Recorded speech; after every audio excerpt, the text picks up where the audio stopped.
No, they did me dirty while The path that Thomas Jefferson recommended, which says when a law is unjust, it is not just our right, but our duty to break it. And you have quite a journey with your psychedelic experience. As you look back at the tapestry at the high level, how would you describe to listeners, to viewers that are still maybe a little bit on the fence, what has your journey been like with psychedelics?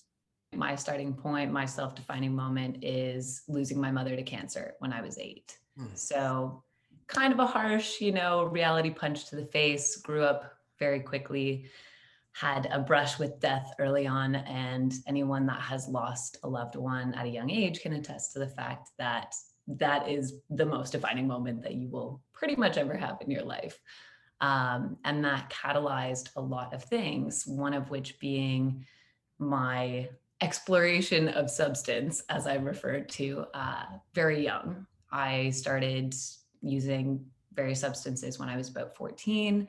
And when I look back at that time, I recognize it and I can realize it for the escape that it was, for the exploration that it was. You're a teenager. There's a lot of exploratory time that happens there. But part of what it was for me as well was I had been very alienated from my family. My dad went into a pretty harsh, alienated state. And so I was kind of like alone with my sister as a kid, and I was a kid. So I didn't really know how to comprehend that. And psychedelics and substances at a young age, when I remember those times, it was me and my friends who were also in hard family situations coming together and being vulnerable and authentic for hours at a time together. And when I think back to that, people might have been, oh, kids doing drugs.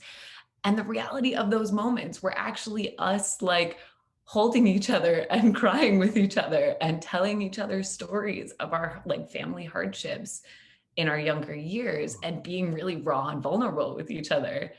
And when I reflect back on that now, it's really pivotal to how I see and how I relate to my relationships.